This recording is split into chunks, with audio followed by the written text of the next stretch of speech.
Salam sejahtera, salam kasih dalam Kristus, Kepala Gereja, bagi sidang jemaat yang diberkati, pelihara oleh Tuhan. Atas cinta kasih, pertolongan, campur tangan, serta pemeliharaan dan perlindungan dari Dia, Kristus yang adalah Kepala kita, maka selayaknya segala pujian, hormat juga syukur, serta terima kasih, bahkan segala yang terbaik dari hidup kita dipersembahkan, peruntukan hanya bagi Dia, Kristus yang adalah Kepala kita, sebab hanya Dialah yang layak menerima segala yang terbaik dari hidup kita. Puji Tuhan. Baik, kesempatan ini saya akan menyampaikan kebenaran firman Tuhan tentang kitab Keluaran, namun secara umum, secara garis besar, di mana kitab Keluaran dibagi menjadi dua bagian besar.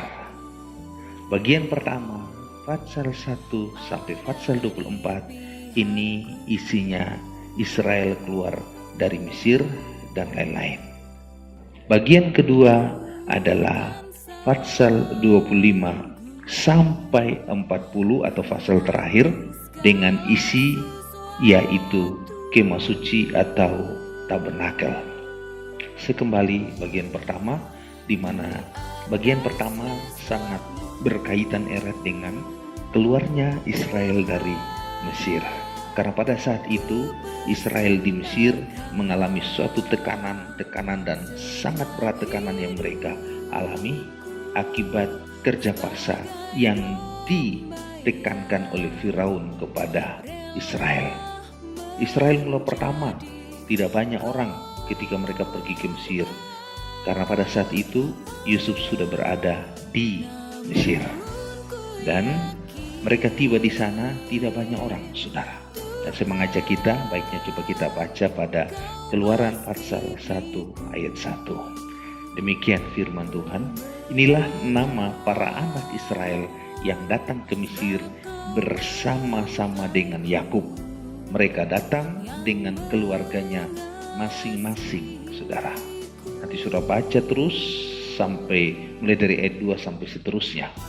Mereka tidak banyak yang datang di Mesir, tapi begitu mereka tiba di Mesir pada saat itu, hubungan Yusuf dengan Firaun, raja yang pertama, hubungan mereka cukup bagus, cukup akrab, cukup mantap.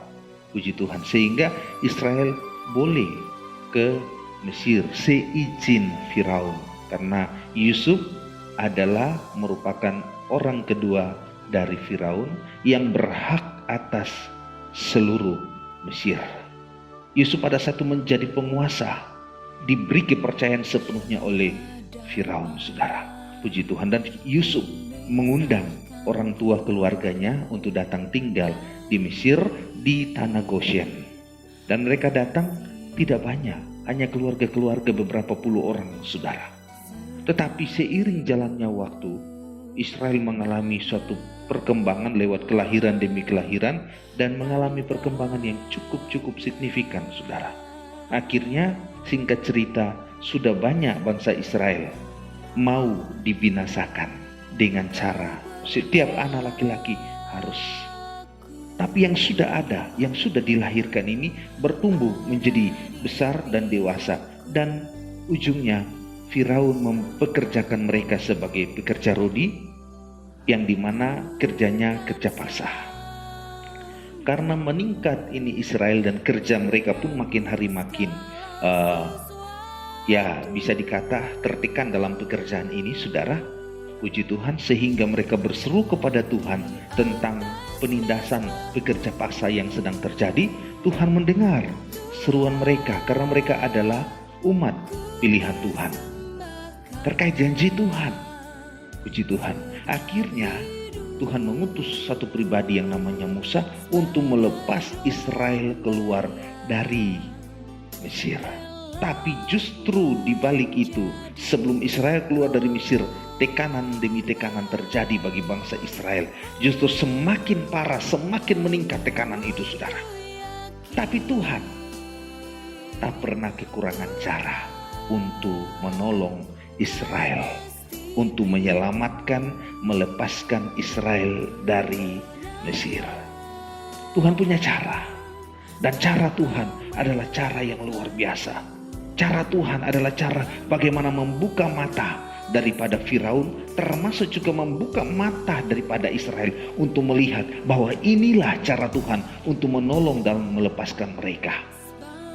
Puji Tuhan, sehingga kita perlu yakin bahwa kalau kita juga yakin kepada firman Tuhan, bahwa kalau kita juga menjadi umat pilihan Tuhan secara rohani lewat penebusan dalam Kristus Yesus, maka kita yakini bahwa Tuhan punya segala macam cara untuk menolong dan menyelesaikan setiap persoalan yang menekan hidup kita. Saya kembali sini saudara. Puji Tuhan. Saya kembali ke sini saudara. Puji nama Tuhan, di mana Musa diutus oleh Tuhan untuk melepaskan Israel. Tapi Firaun tetap berkeras hati, namun Tuhan punya cara untuk melepaskan mereka.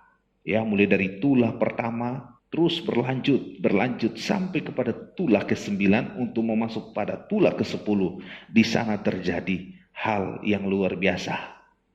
Penyembelihan domba Paskah. Bangsa Israel sudah cukup menderita di Mesir. 430 tahun saudara. Bukan main, bukan sedikit. Menderita sekian ratus tahun. Itu sangat pahit. Terlalu pahit saudara. Tetapi Tuhan melepaskan Israel. Kita baca Keluaran pasal 12. Apa kata firman di sana? Di mana Israel dilepaskan dari perbudakan setelah 430 tahun. Puji Tuhan. Keluaran pasal 12. Mari kita perhatikan, kita membaca bersama. Dimulai dari ayat 40 sampai 42. Perhatikan.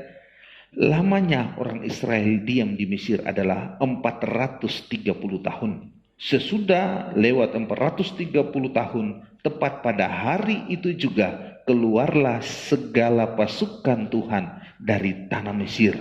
Malam itulah malam berjaga-jaga bagi Tuhan untuk membawa mereka keluar dari tanah Mesir dan seterusnya. 430 tahun diperbudak di Mesir, saudara.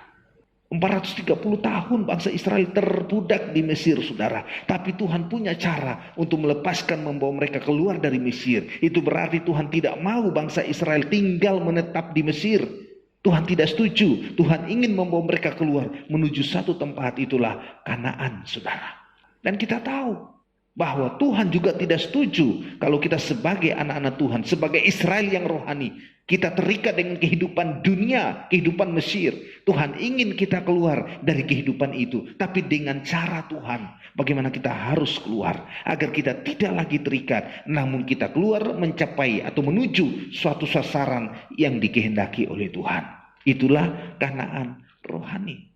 Itu sebabnya mari kita belajar dan terus belajar bagaimana mengerti, menghargai dan mau tunduk melakukan apa yang dikehendaki oleh Tuhan, agar kita tidak terus diperbudak oleh iblis dengan kerja paksa melakukan kesalahan, dosa demi kesalahan dan dosa, saudara. Kita harus keluar dari kehidupan semacam ini karena Tuhan punya cara dan Tuhan mau agar kita tidak mengalami penindasan, perbudakan oleh akibat dosa. Ujung-ujungnya kita mengalami maut. Tapi Tuhan mau kita keluar menuju pada sasaran yang sesungguhnya. Itu sebabnya pada pasal 1 sampai pasal 24 itu menyangkut Israel. Mereka keluar dari Mesir dan lain-lain, saudara. Tuhan tidak mau mereka terikat dengan kehidupan Mesir. Itu sebabnya Tuhan bawa mereka keluar dari perbudakan itu. Berapa lama kita sudah hidup di dalam perbudakan dosa? Saat kita dengar firman ini, Tuhan inginkan agar kita keluar dari perbudakan dosa itu. Tapi dengan kehendak dan cara Tuhan. Di mana kehendak dan cara Tuhan? Ada di dalam kebenaran firman Allah. Di sini ada kehendak dan cara Tuhan untuk membawa kita keluar dari perbudakan dosa itu. Inilah kebenaran firman yang harus kita praktikkan dalam hidup kita agar kita mengalami kebebasan, kemerdekaan rohani seperti bangsa Israel. Kita dikehendaki oleh Tuhan agar hidup berkemenangan di dalam Yesus Kristus. Tuhan izinkan kita ketemu pada momen berikut. Tuhan memberkati kita semua.